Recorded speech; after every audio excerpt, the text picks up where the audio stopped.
Hi everybody, Colin Fragar here from Council Approval Group. Today we're talking about blind spots in dealing with council.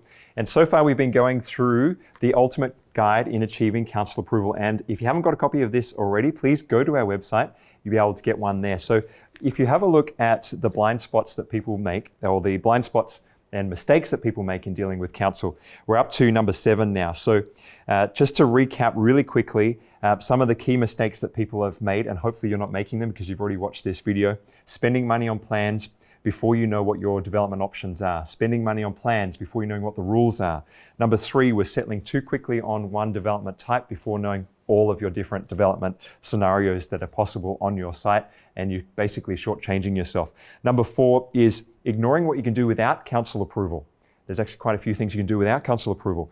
And number 5, talking to council and really getting deterred, putting your foot in it, and we want to make sure you don't do that. Number 6 is having your proposal rejected at the front counter, and you just get blindsided from that. So number 7, don't you love that word, blindsided? You just kind of get smacked in the face from the start. You don't even see what happens. Now, number 7 is kind of a little bit of a sad one, because I think what happens is that some people are misled. Some people take a risk, and some people just do the plain wrong thing. And that is that they do building works without council approval. And if you do building works without council approval, whether it's changing a basement into a habitable area, if it's adding an extension, if it's changing windows and all those sorts of things, which we think, oh, it'd just be so easy if I got the tradesperson to do that right now. And the tradesperson says, oh yeah, you don't need council approval.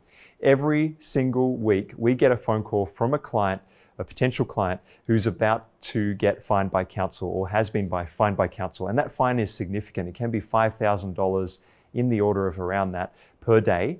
And I just want to make sure that you don't get blindsided. So whatever you do, do not do illegal building works. Do not do works without getting council approval. If you're thinking about doing any sort of building works, please talk to our team first. The little bit of money that you might spend with ourselves will save you thousands of dollars in council fines and a lot of heartache down the track. I remember it was just last week, I think. No, a couple of weeks ago, we had somebody call us with this scenario, and they ended up having to demolish this entire illegal granny flat, and it just cost them $100,000 plus to build. And I don't want that to happen to you.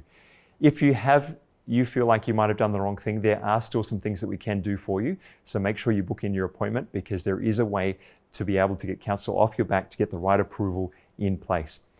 So my name is Colin Fragar. If you haven't already, go to councilapproval.com.au, book in your appointment to speak to one of our consultants. They'll be able to work out a clear roadmap and make sure you don't get blindsided with a council fine.